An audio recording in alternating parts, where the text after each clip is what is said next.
The Discourse starts right now with Cheryl Oates and Erika Barootes. Welcome back to The Discourse and today's episode on separation and scandal, the two biggest topics going on in Alberta right now. And you'll know we love a great alliteration. So we're going to dig into both of those things, but we're going to start with the scandal. And that's because after weeks of distraction, with a bunch of legislation that didn't get covered or a cabinet shuffle that we don't really probably get to cover in length, if at all today, because there's so much that's now coming out in the ways of the separation and scandal. We're once again talking about the UCP's health procurement scandal and all the latest developments. To make them a lot easier for you to understand. So I think it's worth just doing like a tiny recap because we have deviated. Like most people have not been talking about this for a few weeks, but it's popped back up again. And it's worth just recapping a little bit for those who have been trying to follow along to what is admittedly a bit of a complicated story. So to recap, Premier Daniel Smith and the UCP have been embroiled in this controversy for months after Alberta Health Services CEO Athena Mentzelopoulos was fired earlier this year. After she was fired, Mentzelopoulos filed a $1.7 million lawsuit against the government in a scathing statement of claim. She accused the government of pressuring her and others to enter into contracts with private surgical firms, and she suggested that that was being done, those contracts were being entered into for the benefit of people inside of the government or for the benefit of people close to the UCP. These claims have sparked a number of investigations, an RCMP investigation, an ethics commissioner investigation. The UCP has launched its own third-party investigation, though falling short of an actual public inquiry. And at the center of these allegations has been the Premier's former Chief of Staff, Marshall Smith. No relation to the Premier, who Mentzelopoulos claims was the one actually making the phone calls and pressuring her to enter into these contracts. He's been so quiet. He has not made a public statement. He has not said anything throughout this scandal. But last week, we finally heard from Marshall Smith as he filed a lawsuit announcing he's suing Mentzelopoulos and the Globe and Mail, who's been covering the story from the beginning, for $12 million for defamation. And then a couple of days later, undeterred, the Globe and Mail posted another story where the headline was "Former Chief of Staff to Alberta Premier lived in home owned by Sam Raich's sister." And Sam Raich is the man at the center he owns a company that's embroiled in this controversy with the UCP government. So this was already a really messy story. And now with these new lawsuits and new information coming from the Globe, even more messy. Mm-hmm. Well, I just want to start off I don't think that the fact that he lived in someone's cousin had a contract, whatever it was, is actually that big of a deal. You had a contract, you were leasing from someone, you had subleasers, as we learned that there was other staff living there. I don't think that's a news story. I don't think that the connection or anything on its own is blah. I do think though, it's quite funny how the Globe, he did this and they were just and we respond to you by this, sir. Thank you for your lawsuit. Yeah. Yes. Here's another story about you. We raise you this. But I do think it's fair to say, I don't think that's anything. I don't think that's newsworthy as a standalone piece or even really relevant. If he had his own contracts, I worked with the guy. I didn't know where, I knew where he lived. I knew that he had other, who lived with him, stuff like that. But I didn't know if he leased or who he leased from. He didn't know any business of mine. So I don't think the Premier's office knew or cared because that's none of their business. Mm-hmm. Nor do I think that that connection. So what? Yeah. On its face, let's pretend that the rest of the scandal doesn't exist just for a second. Yeah. And but I mean on that, right? So for a story I'm from agreeing the with Globe. you. Yeah. I'm agreeing with you. So let's just pretend the rest of the scandal doesn't exist. And the chief of staff lives in a house owned by someone that the government contracts with. I'm sure the ethics commissioner would, look at it and either clear it or set some guidelines around it. On its face, the story is nothing. But when we've been looking into a narrative about the ties between this company and the government, and specifically the company's ties to Marshall Smith, It does raise more suspicion. And like this whole case, the whole case has just been suspicion. None of this has been proven. It's all allegations. But if we're looking for a link between the owner of the company and the premier's chief of staff, it's another link. So I think that's why it's relevant. But also, like was he paying rent there? Like, was he like that's? I mean, that's a question. It sounded right? like it. Like, I mean, it didn't. But no one because said he was had the paying rent. lease. But no, I don't think that the Globe reached out or he was going to have a conversation of the semantics. Like, I think they got two individuals that said that they lived there and they paid rent. But what I'm saying is if he lived in the house rent free, totally, and he's also helping this company get contracts, that's a conflict of interest. Yeah, I'd just then be it's pissed relevant. if I was the government and having to deal with this during like cabinet. Like, why now? I don't get it. Like, to your point, he was quiet. I don't know how one values $12 million in defamation. That is a wild number. I would love to know how he reached that conclusion. Listen, I'm worth at least 24 million in a defamation suit, just like, I don't get it. I don't get the number. And how you would quantify that he cited, I think, in the ability to, work in the sector or be able to obtain clients because he is working, for a firm now. So I don't know. I don't know how you quantify that, but I mean, I kind of crapped on Mentzelopoulos for 1.7, which was the remainder of her contract. And I'm like, look, move that decimal. Like, yeah, woof. Yeah, so, the number is interesting. Number. And he will, have to offer how he came up with it if he, at least in some setting, if he wants to come away with $12 million. But also interesting because why?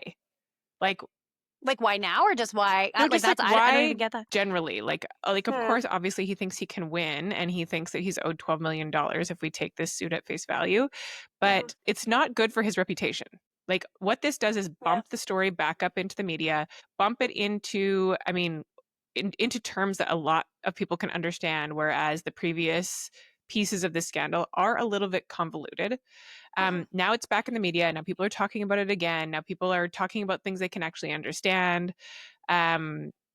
And they weren't talking about it before. Yeah, and it actually, to your point, like it resurfaced it.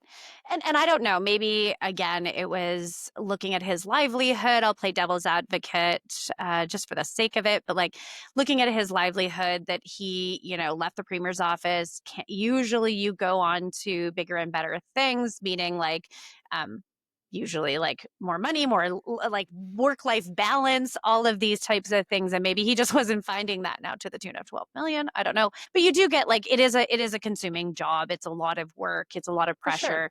And maybe he just feels like because he couldn't say anything, given that he was in the statement of claim, but you can't give a statement of defense unless you're the named party. He felt that his hands were tied behind his back. I don't know how you would choose now. Like, why didn't you wait till the investigation? And so that's my thing is like, I can sympathize with the fact that maybe it has really impacted what he thought he was going to be doing and where he was going to be living and situated, things like that. But I still don't understand why like last week and why against the Globe versus and Mentzelopoulos. Like it's to me weird timing more than anything. Yeah. And it could backfire on him. Like these aren't like, yes, this is day one. He's, you file a lawsuit, you get coverage of the lawsuit. Theoretically, there'll be a statement of defense from the named parties as well. That's another day of coverage. But eventually, unless they settle, this plays out in court. Yep. And it plays out now on two different lawsuits. And if, say, Athena Mentzelopoulos has recordings or documents or anything else, that is where those will be introduced. And if that's the case, it's going to be really embarrassing for Marshall Smith. Absolutely. And that's the thing is like, you've got to balance the risk reward here. Totally. And I think the government has let it take its course, as I think the government should. Like they don't want to be talking about it. They go on as business as usual. They continue to have their legislative session referred to the process, which, you and I issue advising. If you don't dump it on day one, you've got to let it play its course.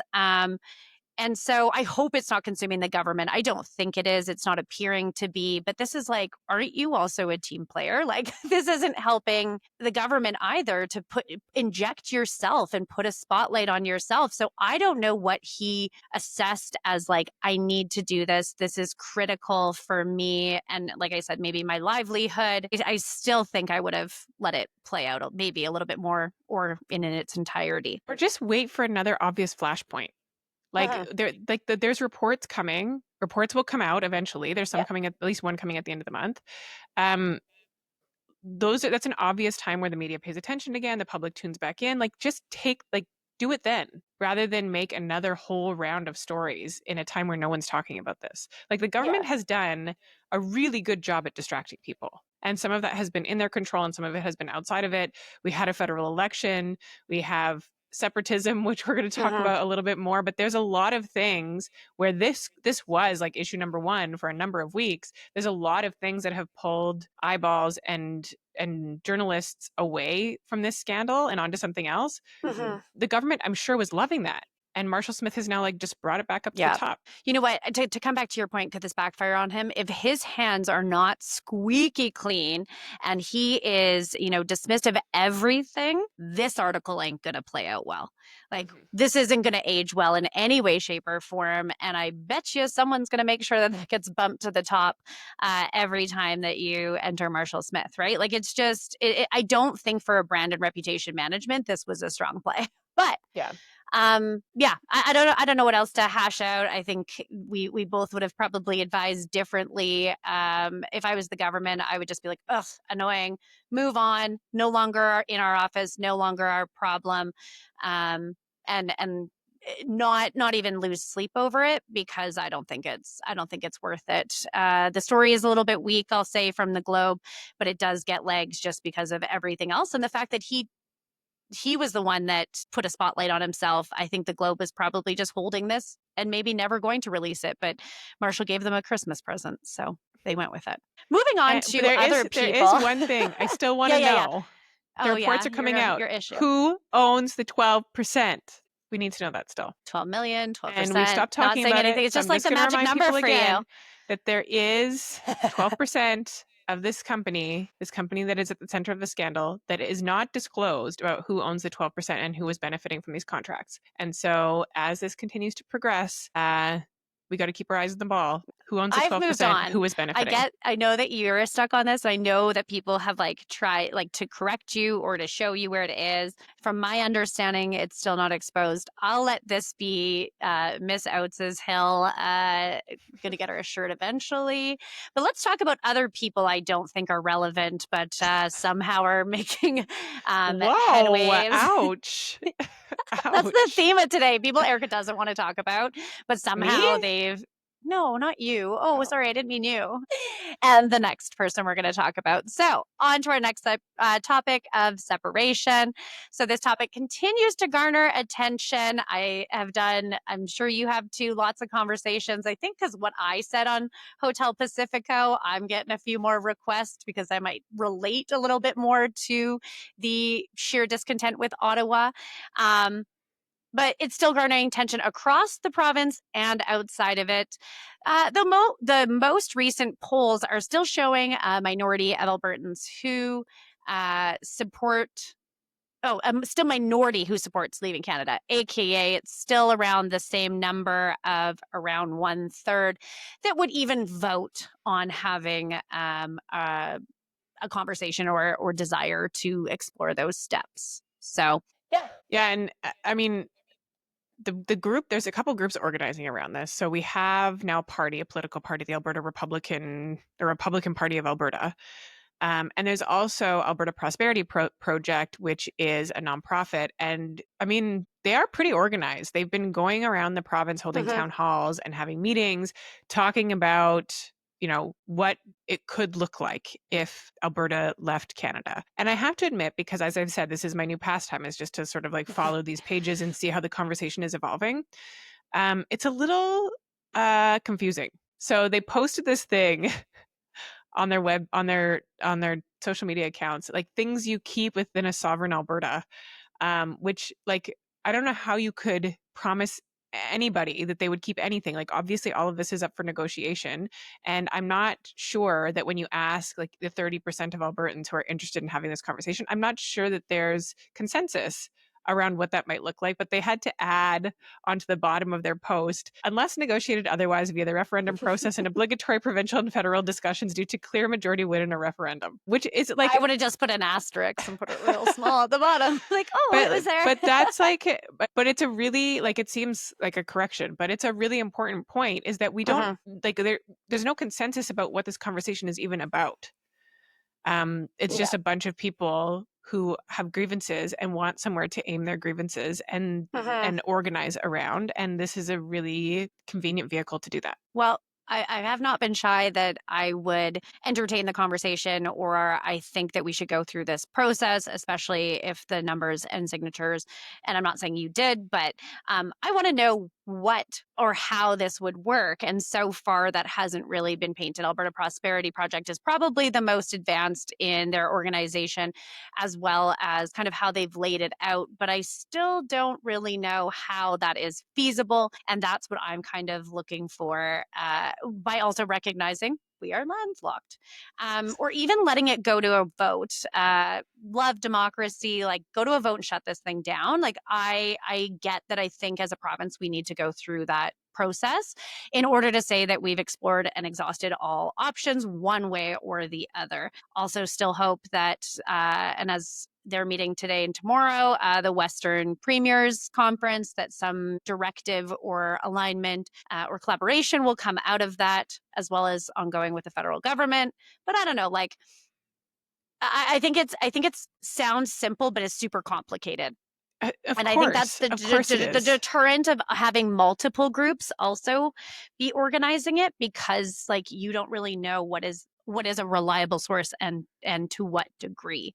And I think that's like some of the mist that's happening right now, and hopefully gets cleared up if we are going to a ballot box on this. Yeah, and like this is like some of these fundamental questions there doesn't seem to be agreement on. Like if you want to just, lose your afternoon in the Twitterverse, you can find many people who say, you leave Canada, you lose your passport, you lose your pension, you lose your whatever else. There's many people who will cite examples and tell you about what this could look like. And then there's also people on the other side who can also cite examples saying, no, we would keep our Canadian passports. We would keep the CPP, we paid into it, etc.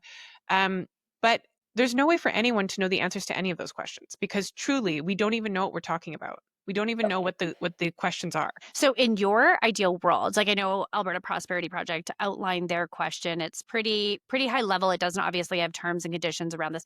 Do you think it would be more beneficial for Alberta? And I don't know the answer to this, so I'm going to just flag it, like yell it at you, and then buy my time. Perfect. But yeah, so do you think it would be more beneficial to just have the referendum now and just go off of the fact that there's like a large sentiment of the unknown that might actually just shut this down? Or do you think strategically, like if you were in this situation, would you or want to give it the runway in order to educate people on the pros and cons? I would like to do neither if given the choice. That's I think not an option. But it There's is no an option. C, We don't none of the above. have to have a referendum on this. We don't. I think we're going It is to, an though. option. But I do think we're let going me to. just say we don't have You're to. making up your own rules. Of course, to my of question. course I am. Of course I am. We don't have to have a referendum, and it is damaging right now. Having this conversation about a referendum is damaging to Alberta's reputation. We have already seen companies. We saw ATCO come out and say this is tough for investors. For people making investment decisions right now, it's very hard to choose Alberta with this uncertainty. If we continue down this road to a referendum in 2026, that only increases. If we actually have a vote on separation, that only increases, because no matter the outcome, there's likely a group that continues on pushing for it even if it fails. And so my preferred outcome is to not have a referendum on this. Well, entertain me then. We are going to, I'm not letting you off the hook. We are going to a referendum one way or another in this scenario. to your sense of like investor confidence, things like that? Like, is it better for investor confidence to just address it, like you said, by pulling the Band-Aid off now, asking people to vote, I guess, a little bit more blindly on the consequences? Or is there a benefit of playing this out, having, like you said, the government step in and kind of explain the pros and cons, or an entity, a trusting entity, to really paint the picture? Do you think that that's going to sway people? Like, I think we still hang around that 30 to 36. I don't think it moves no matter what. So here's the thing. I don't think that facts matter to the group of people who is currently organizing around this. I think that there is no solution on the table that could be offered that would stop this from happening. They would stop them from organizing. And so like I wonder right now, if you are a part of the separatist movement, if you are organizing around the Republican Party of Alberta, what is the end goal? Like, this is what I don't understand. Like, yeah, you can say like, we'll be freer, we'll pay less taxes, we will guide our own way and be independent. But like, to what end? Like, what are we working towards? What will we get as a nation that we don't currently have as Canadians? And none of that is in the conversation. None of that is part of the conversation right now. So I don't know how facts would change that. Well, let me make a few texts and inquire for you.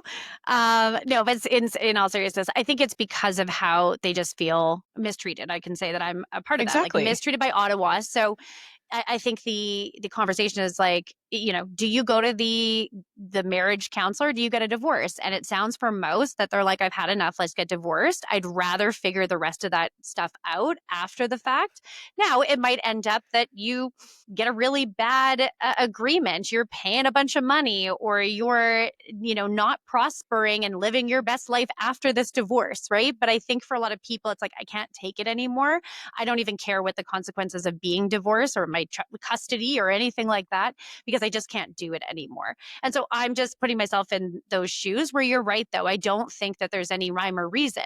My question, though, is like, does it grow or not based on more information or not? Like, I think that there's a hard line that is always going to support separation or getting away from Ottawa. But I do think, like, if you do it now, does it just shut that conversation down? For the mushy middle that might contemplate something, should it be proposed properly or not? Like, if you were managing this, would you just say, just do it, just pull the plug, ask the question, or do you give it more oxygen and time to flesh itself out? I mean, if you are organizing for a majority, which theoretically they are, you need a lot more time. Like, they're not even close to a majority right now. And so you see this the group, petition, like, they're not even signing petitions yet. They're raising support, they're gathering interest, they're having town halls to talk to people about a petition.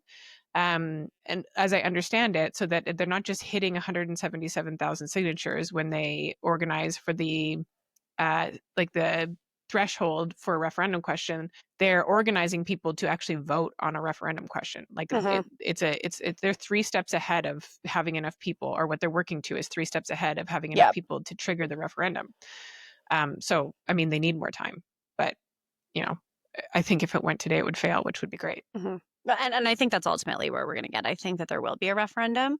But I don't think whether it is because of the implications or just because of uncertainty. And I also just hope, blessing, or wishing for blessings, that we just get a deal.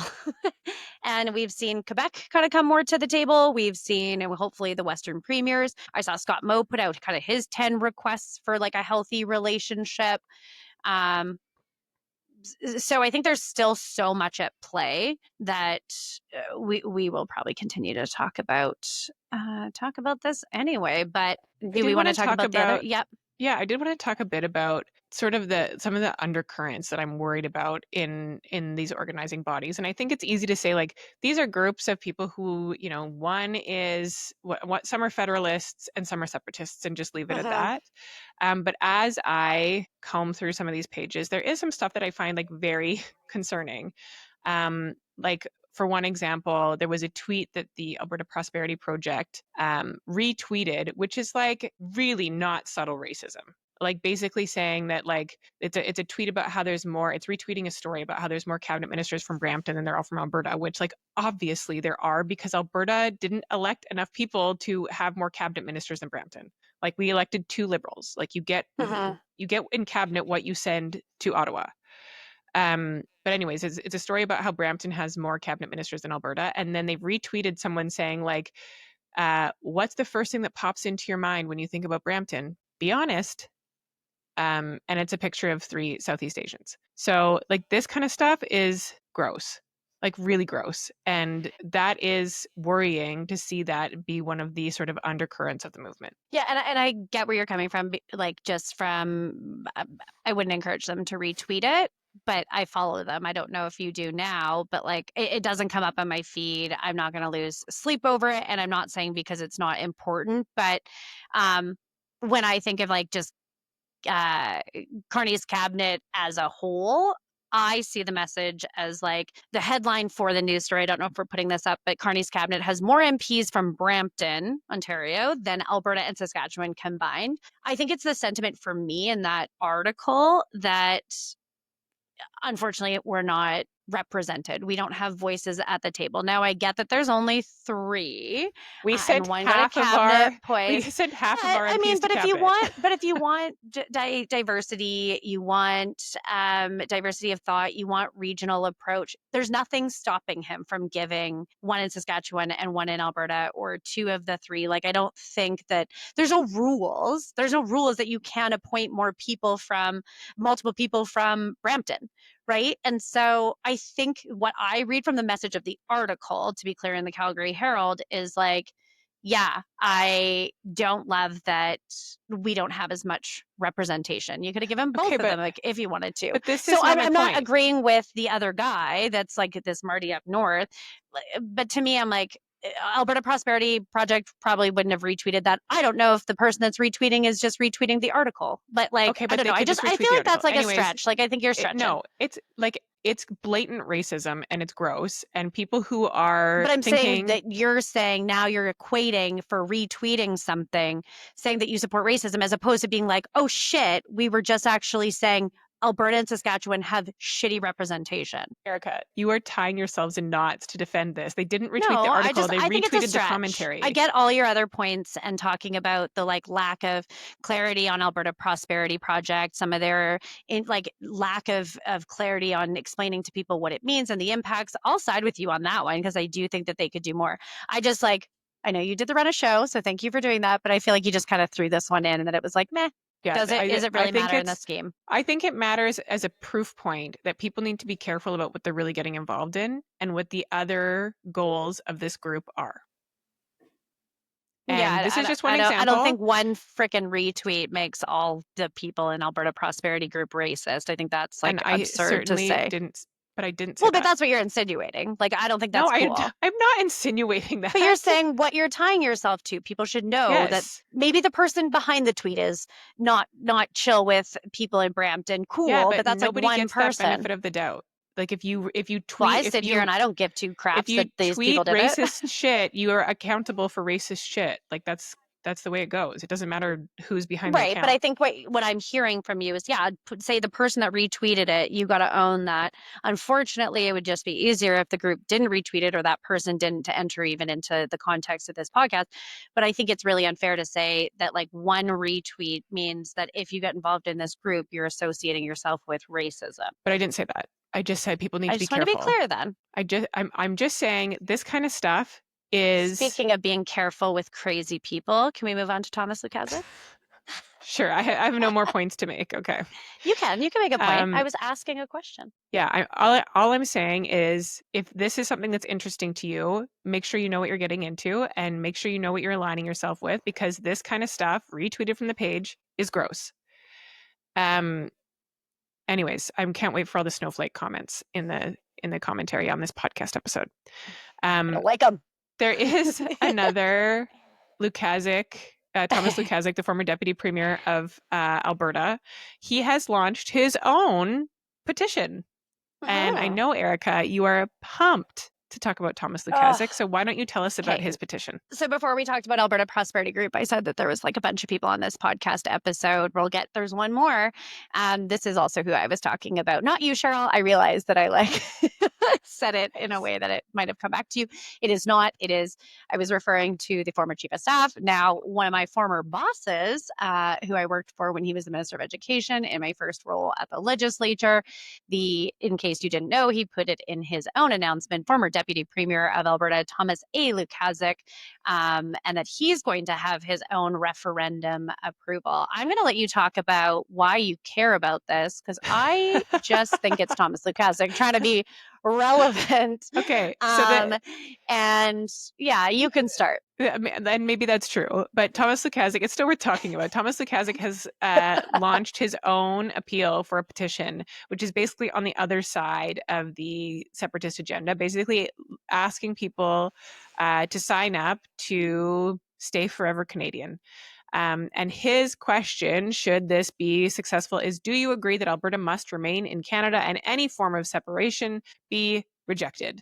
And he would ask people to vote yes with 3 key messages: no to separation, no to 51st statehood, and yes to Canada. And the application is currently with Elections Canada, waiting for approval. So the threshold is low. No one's saying he can't reach it. Okay, so hand up.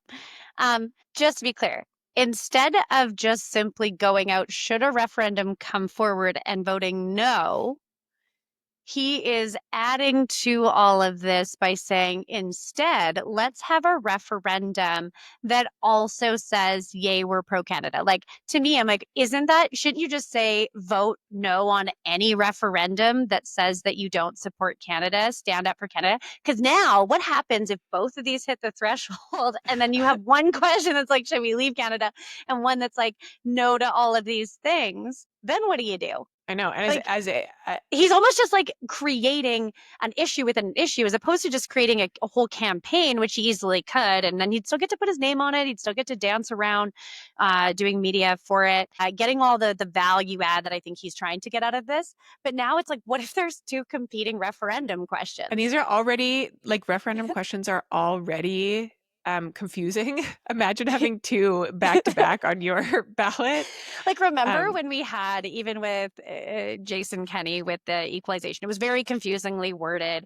I have to admit, on the daylight savings, I voted against it because I'm an early morning runner and they just felt that they picked the wrong time zone. I'm from Saskatchewan, where I still like not having to change my clocks. Grew up that way. So I was like, yeah, sure. But then I was like, you got the wrong time zone. So it's like, even that, like those little details or the little discrepancies, or how like the equalization question formula was worded. Because it's black and white. Yeah. So like, how is this going to enhance like the democracy if you have 2, right? It kind of like works against each other. If I was him, free advice for Thomas Lukaszuk was like, just create a like, We Love Canada campaign or something, or like anti separation, whatever you want to do. Like Forever Canada, I think could have just been or Canadian could have been the campaign, as opposed to a separate referendum. Yeah, I mean, he's getting headlines. He's getting some coverage, which was his whole point. Yeah, and according to his press release, he's already signed up like 150 volunteers to go canvass and get signatures across Alberta.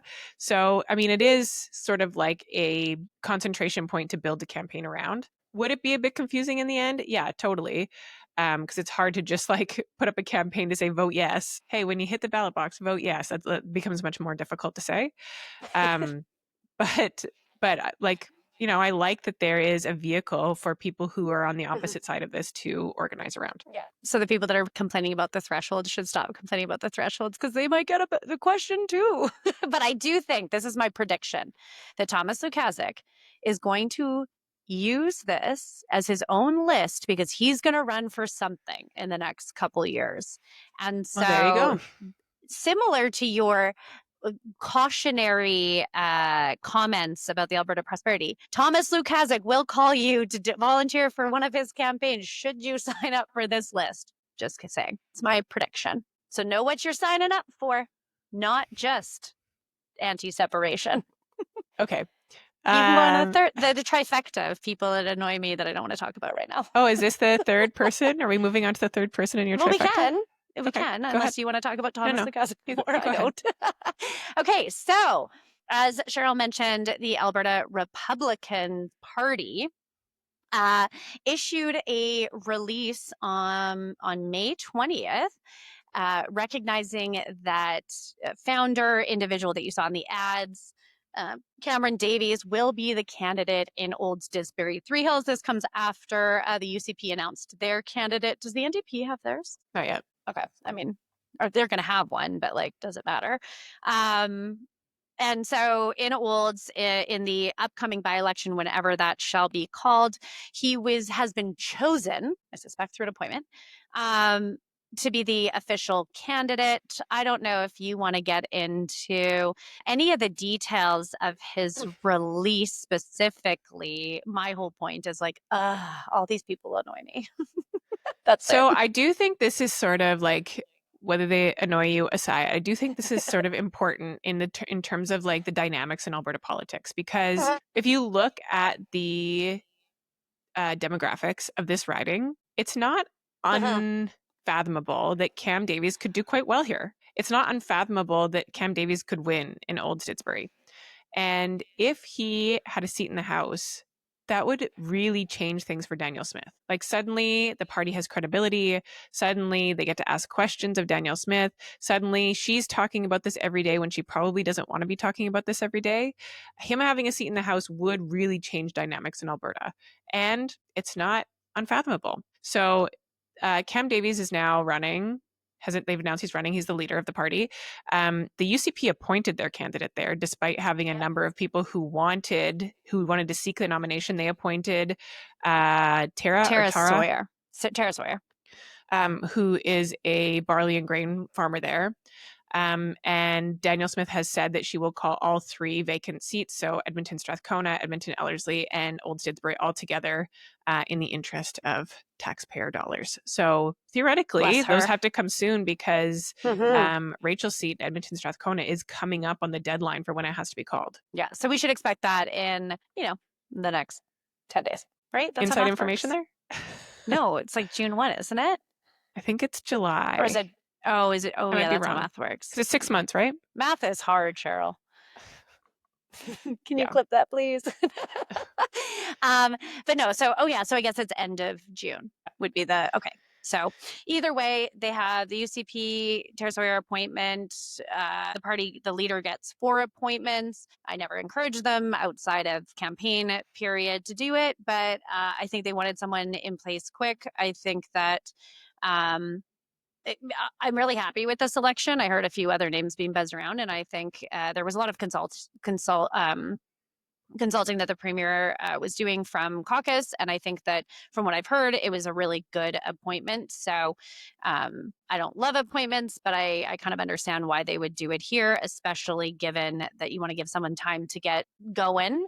She doesn't have a huge political background. So getting organized in order to run, knowing when the by-election is going to be called sooner rather than later. And then the other thing, we talked about this in our last episode. So if you didn't, we talked about the dynamics of having Cam Davies, Scott Sinclair, and Pete Guthrie in the House, and how both of us will start watching QP again as a result of that. So there is implications. I'm going to guess they're going to get about 20%, which is, high for any party other than the UCP in Olds-Didsbury. So we'll you never see. know. I think they're aiming for 20 to 30%. I would guess. I would say that the Danielle Smith appointing the candidate there is a sign that the UCP is worried about this by-election. Otherwise, they just would have let the nomination play out. They wanted what they thought would be their best chance to win, and maybe the support for separatism isn't super high in that riding, but the party is super organized, and when you take that kind of an organization and focus it in one riding, it could make a pretty big difference. So yeah, but I know how party vetting works, and I think you would have had a lot of people going through that process. I'm going to chalk it up to just timing, given that she committed to having the by-elections, because we saw in Edmonton Ellerslie, like you got to vet a bunch of people. You want to make sure that you're getting a good candidate in spot. They just went through that nomination. I don't know. Again, I'm not all for if I could do anything to not have an appointment. Grassroots.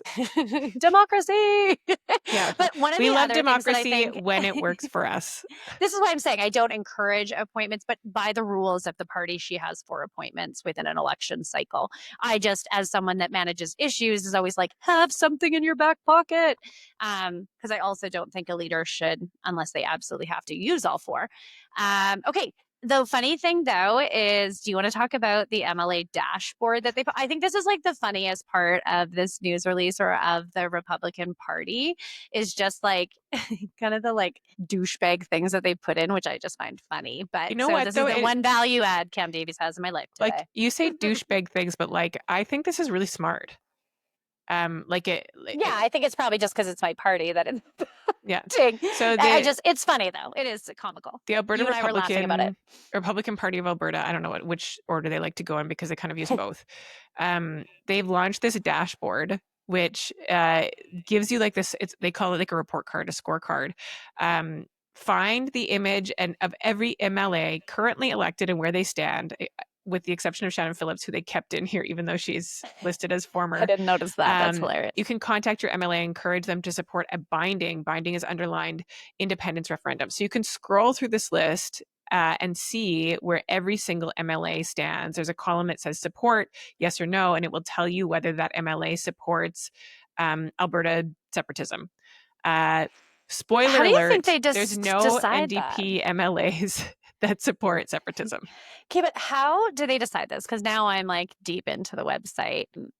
Like I'm looking at some names. I'm gonna name them because they're my friends. But some that I'm like, you're not keen for separatists, or like I don't know where publicly you've said this. So how do they decide if you are?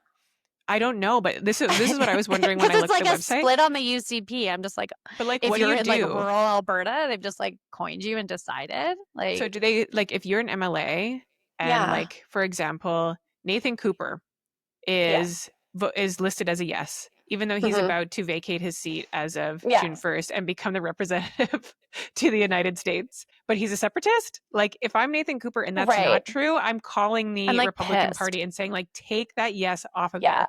But now anybody who's listed as a yes, like it's going to be obvious that they changed their vote, right? So awkward. Super awkward, but really like I'm entertaining. looking and I'm just like, okay, so like I'm just scanning through it and I'm like, oh, is it because you're more rural or you're in like central Alberta? But then like Nixon isn't, and Cooper and Dreeshen apparently are, and then you've got like Adriana LaGrange and Jason Steffen who are side by side. It's just like there's no rhyme or reason to this. But there has to be Jason some. Steffen is the only one that I would say yes, because he's said it in the media that he wants this conversation. But this is what I mean. Like, I know these people pretty well and maybe, but like, where have they said this? Right? Like, it's kind of inaccurate, I would guess. I'm going to say it is inaccurate. Like, I'm like, where did you get this? Is it just because like you've had a conversation or they didn't come out and yell no?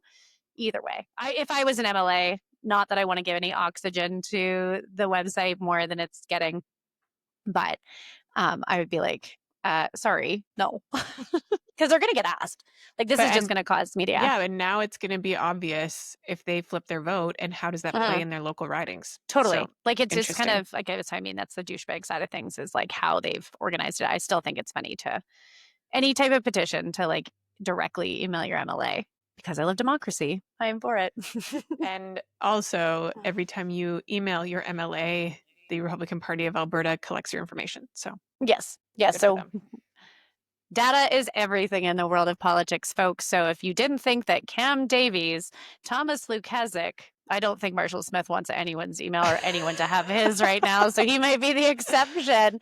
But 2 of them are definitely working in their own self-interest through how they are doing their outreach. Okay, well, that's it for separation and should we call it sabotage, scandal? How many more S's can we get in there? So that's it for today's episode. Secrets. Oh, that's a good one. If you haven't yet, please just take a second to follow us on X, on Instagram, and on TikTok. And a reminder that our new shows drop every Thursday morning at 5 a.m. So, as Cheryl said, like and subscribe on YouTube or wherever you get your podcast. The Discourse is hosted by Cheryl Oates and Erika Barootes. Follow on Instagram at The Discourse Pod. Subscribe to The Discourse on YouTube and wherever you get your podcasts.